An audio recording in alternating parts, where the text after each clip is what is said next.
Hi, this is May. And I'm Joy. Welcome to the QWERTY Writing Life podcast, where we have candid chats about our creative lives. May and I are friends, writers, and creatives who want to share our endeavors out loud. On this podcast, we're here to encourage each other, and you too, and share tools we've discovered or made up, so you can follow your passions with a little support. So grab your tea or your coffee, and let's get started.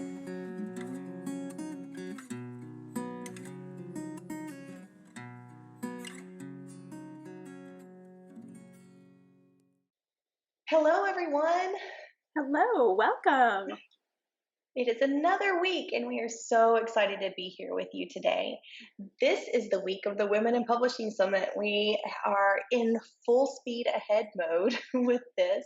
If you missed us yesterday on our panel, then you are welcome to go and register. You can see the rest of the stuff for free, or you can see us by purchasing one of the passes that they have there. So we'll put a link in the show notes, and you can do that. If you use this link, and if you do choose to buy one of the tiers that are there, then we will get a small percentage of your purchase. So if you're looking for a way to support QWERTY Writing Life, this is how you can do it, and you'll also get a ridiculous amount of information for you to sift through and to apply to your creative life. So that's exciting. Yes. And if you get it now, I mean, you're getting literally thousands of dollars worth of stuff for under $100 if you get it now, like at the beginning of the week. Now, at the end of the summit, that price is going to go up to $147, but right now it's still $97. So yeah, definitely a savings there, and it's so worth it, guys. You'll get access to this for quite some time, and well, forever really. All of the amazing speakers, plus bonus content, and so much more. So yes, we love the summit. So today we are going to be talking about finding your creative medium.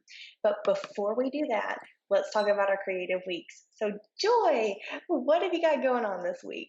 All right, so this week I am being creative by planning ahead. I am working on outlining and writing ahead for the rest of my February blogs. Well, now that you're listening to this, it's March, but I will also be working on all of my blog posts for March. So kind of trying to get ahead there. This is something, if you guys may have heard me talk about this before, it's been something that I've been working toward to kind of be a little bit more ahead of the game when it comes to my posts. And so that's a lot of fun, and I'm glad to finally be hitting this goal. So that's kind of what I've been doing. So what about you, May? Well, I am having to put my novel revisions on hold for a minute in order to start revisions on a poetry book. I really want to have this submitted by April the 1st, and so I will be handling that. So exciting. Yeah, it's a lot of fun, and to go back and review all of the things that I've been through, because poetry for me is like a diary in a way. It's a very nonfiction. It's always based on a true story, and it's interesting. It's interesting to go back and reflect. Yeah. And I bet that kind of is a good thing from last week's topic, where we were talking about the 3 E's of art, and we talked about how you can kind of really see yourself in the work that you do. And so there you go, perfect example. Yeah, I almost feel like I'm cheating if I'm doing that with poetry, because it is so personal. So, it's true. if you're doing fiction, or if you're doing a different medium that's not so in your face, it's a little harder to find those little nuggets inside of your creative outlet. But with poetry, it's just like, blah, your heart is bare right there, and you're kind of bleeding sometimes. And it's really messy. Like, for me, poetry is really messy, but it is something that I find can help me heal, and it can hopefully help other people heal too. And that's really the goal of it for me. That's beautiful. Oh, thanks. So today we are going to share with you all of the creative things that we tried before we landed on our creative medium, and we're hoping that it will help you to be able to find your creative medium if you haven't found it already. I think that the way that you find your medium, the thing that's going to like give you the passion and everything to just continue on, is to just try and try again and try again and try again. So I knew whenever I started out that I had a desire to create in some way, some form, some fashion. I just didn't know exactly what it was. I knew I didn't really want like your standard life, your standard job, your standard things. Like I've always been a little bit awkward and a little bit different, in my dreams and in my desires. So one of the first things that I tried was actually crocheting because that's creative. And my high school friend and I, her mom taught us how to crochet, and for like, I mean, months and months, I did nothing but crochet. I thought this was what I was going to do forever. I'm just going to sell it. I'm going to open up a little shop. It's going to be fabulous, and I'm going to make scarves forever. No, everybody needs a scarf. Even if you don't need a scarf, you need a scarf, right? That's So, true. and I'm making up these little patterns, and I did have a really good time. But then I found out that I didn't like to mass produce. I just didn't like it. And I wanted to do the things that I wanted to do, and I wanted to do them once or twice, maybe three times. And then I was done. I was done with that.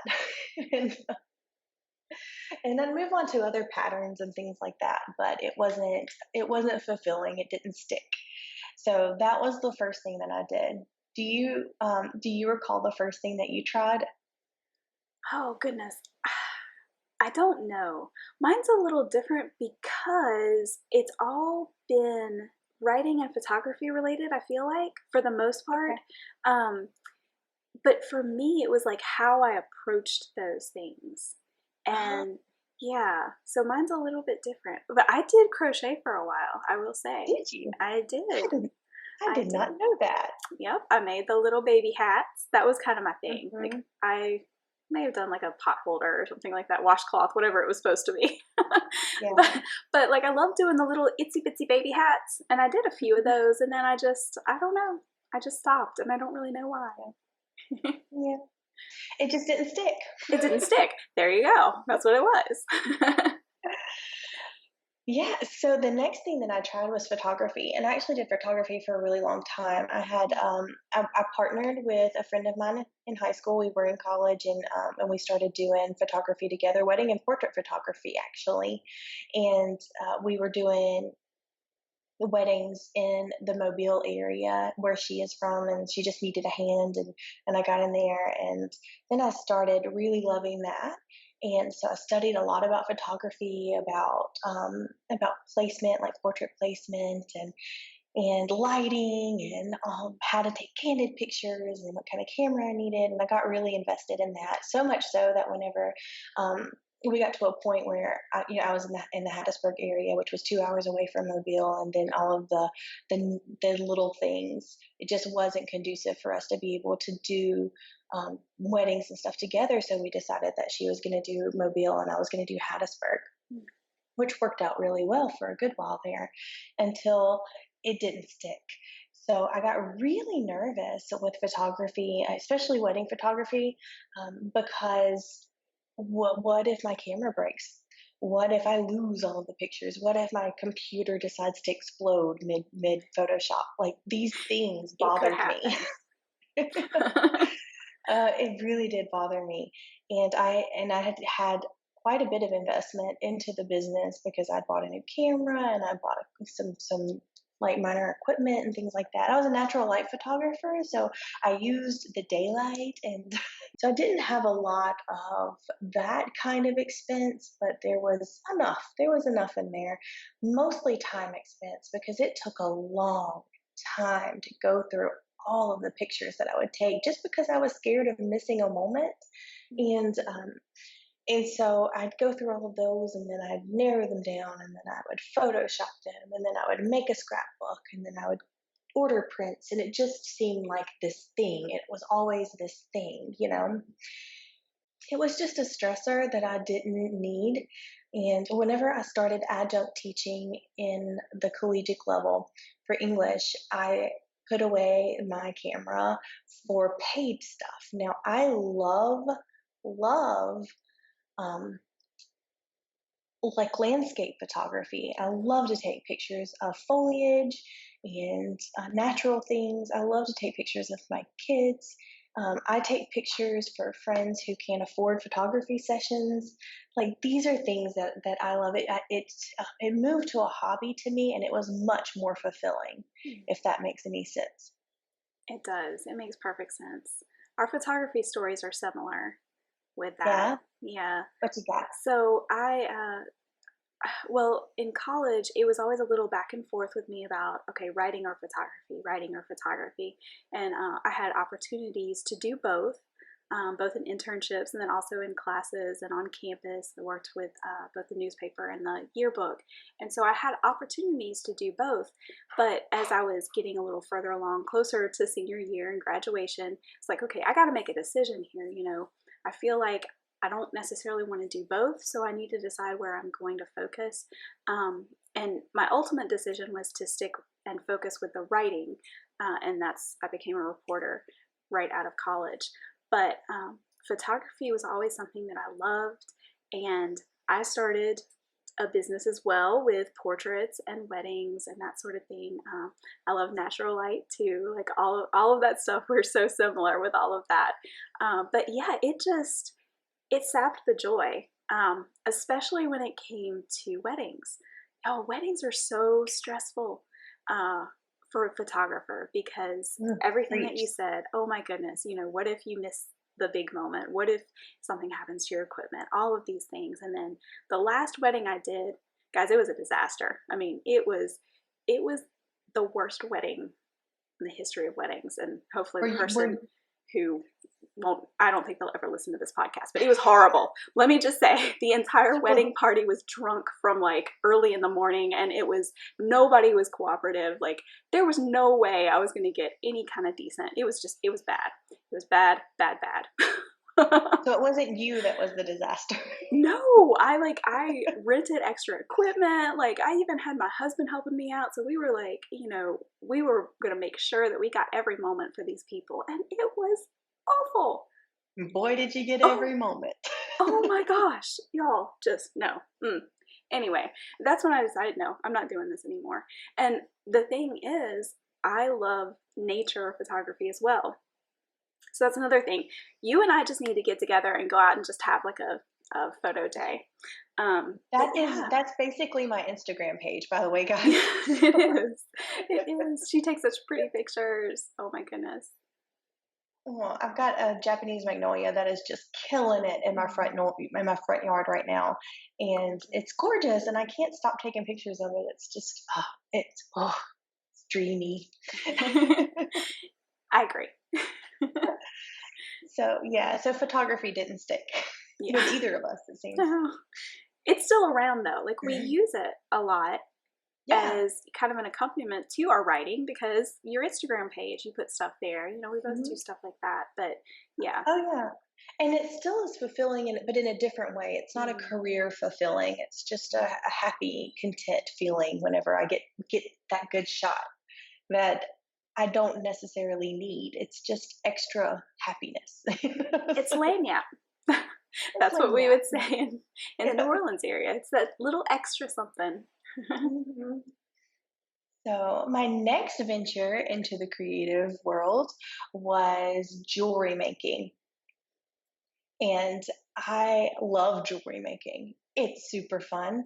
I love the tools. I love working with my hands. I love designing something. I have a little thing called a wig jig, and I can make my own. Like, yeah, it's so much fun. So it's like a pegboard, and you put these little pegs in there, and then you wrap your wire around there. Your yeah, your wire. You wrap your wire around there, and you can make different designs. You could make pendants. You can make the fish hooks for your earrings, and that sort of thing. And it's all like handmade, so you don't have to really buy anything. But I really loved working with sterling silver because I have a high sensitivity.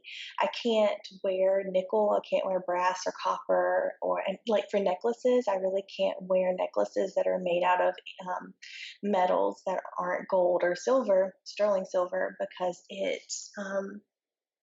I have a reaction. My skin has a reaction to it, and it'll start to have abrasions. So, so I was making like kind of this higher end type jewelry using these, real stones, real silver, things like that. And I wasn't getting the um, response to it from a client perspective, in that they wanted to spend $5 when I had to charge 25. Does that make sense? Yeah. So, and I don't know if it's just because of where I am or where I was selling or things like that. It just wasn't quite. There was a jive that wasn't there. Now, granted, this was before Etsy. This was before Society 6. This was before where you couldn't even like you didn't have a web page, and you sure didn't sell from it, that sort of thing. So this was quite a while ago, guys. So now it might be a little bit different, but I had the same feelings that I had with crocheting. It was like I like doing this creative thing like 1, 2, maybe 3 times. But as far as mass production and then having to deal with people talking about how my stuff was too expensive was really hurtful, because I created it. It's worth this, Like, so the jewelry thing is just for fun now too, Yeah. and And maybe it'll come back one day. That might come back as like an addition, but I'm not. I don't need it right now. yeah. Well, and I think too, like what you said about, you didn't want to mass produce something. And I think that when you start doing that, you're taking away that creativity, because that's what's so fun, is that creative part, and, getting to make something new. And, yeah, so I totally get that. Yeah, and I guess the next to last thing that I tried, and I'm sure that there are other things in between here as well. Because I still do art, but it's not for a career. As far as like canvases and alcohol inks and acrylic paints and things like that. But it's that's still hobbyish as well. But the last thing that I've not really picked up, which I guess is the thing with crocheting and jewelry making and even like professional photography, I'm just not picking those up. And for this one, I tried quilting and sewing, because I just thought that's what I was going to do. I was going to wear only clothes that I made and all of the stuff. It was so wild to think back on that time. And I just felt like quilting was one of those things that was kind of going away, like the Mhm. typewriter. And I wanted to get in on it and learn about it and see. And then one Christmas, I was like, I'm making everybody a quilt. Everybody's getting a quilt. It's going to be fabulous. And it was high stress, like stress to the max, in order to get those things completed. And I did sewing machine quilting. So I uh, did not do the hand stitching, and it still took quite a bit of time as I was learning and working on patterns. And I had my very good friend Maggie Farrell, her grandmother was teaching us how to quilt at the same time. So we actually worked on this stuff together, and it was a lot of fun. That I would never trade. I would never trade that experience. But I would probably make a quilt again for family or for me or for a baby or something like that. But I don't want to really mass produce it. And each of these things are things that I could see you potentially down the road making something special to go along with a book, that would be like a special thing, for either a giveaway or something like that, that would be just a really special creative extra. Yeah, there are definitely ideas for collaboration with other, like just mushing all of these different artistic things together. I have some ideas for jewelry. I have some ideas for photography and painting and all this stuff, but I just don't need to work on that right now. Yeah. And I think that that's the point. Is like I don't need it. I have so much stuff going on. I have the job, I have the family, I've got the thing and the friends, the things, and I just don't need it. But I need writing. Writing is non-negotiable. Because when I picked up a pen, and even before I was even like decent at it, when I first started, and I wrote a scene or something like that, like something inside of me was just like, I made this, like this is mine. And then I revised it and I made it better. And then like, and I really wanted to share it. I just really wanted to share it, and I really loved the whole process of creating through writing. And I once you hit that point for your medium, like, I think that's when if you need to have this creative part of you fulfilled through writing or crocheting or quilting or photography or jewelry or art or whatever it is. If you need that, you have found your medium, friend. Yes.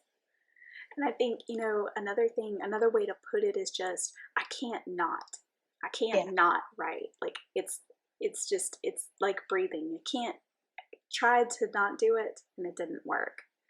yeah, So, yeah, I mean, with me, I've done so many different things with writing, but a lot of those things were the more career that you think about with writing. So I started out as a reporter, and then I kind of moved to doing more business writing, writing for businesses.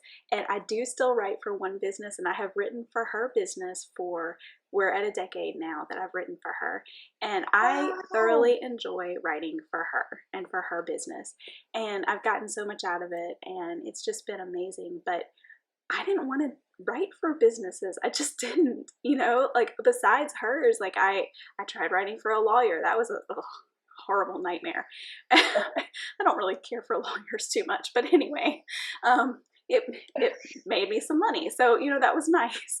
But it didn't, there wasn't that, there's the creative aspect of, how you write the articles and how you put the information together. Like that's definitely a creative aspect, but it wasn't the creative aspect that I desired, that I longed for. And then I found that too I thought I would do blogging as an actual career pursuit, like trying to actually make money through blogging. I realized pretty quickly that's not how I wanted to do it. Now, I do blog and I enjoy it.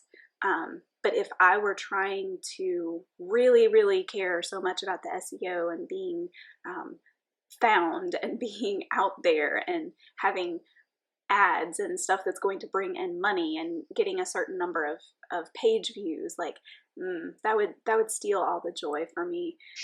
So that one, and also magazine writing was another thing. I've written for several magazines over the years, but one of the other things that kind of kept going throughout all of this was I didn't necessarily want to write for someone else. I wanted to write what was in my heart, and that's what it came to. So I think that I was on the right path when I started the photography business, because I knew that I wanted to work for myself and I wanted that work to be creative, a really true creative thing. But that wasn't quite it. I hadn't quite gotten it. And then I finally pursued the writing creatively as a career, and that was it. Like Megan said, like this is the thing. That's the thing that that fuels me and fulfills all of those desires. So yeah. yeah. I love that so much. So the question is, have you found your medium yet? And I think that leads us directly into our QWERTY challenge, does it not? Yes, I think so, definitely. All right. So, guys, today we're going to ask you to jot down a list of all of the things that you've tried or pursued over the years. Is there one that just keeps coming back, that won't let you go? Is it something that you need? Is it something that you just can't not do? And it's kind of like a ghost, like it's haunting you whenever you try to get away from it. It's just right there over your shoulder, you know? Um, if that is the case, then that might be your medium and you might have found it. Let us know, email us and let us know what you have decided to do for your creative outlet and maybe even have turned it into a career path, or if you're just hanging out with it for a little while and making sure that it is exactly what you need in your life. Yes.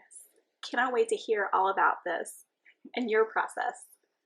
Yes, absolutely. Guys, don't forget to check out the Women in Publishing Summit, and we will see you next week.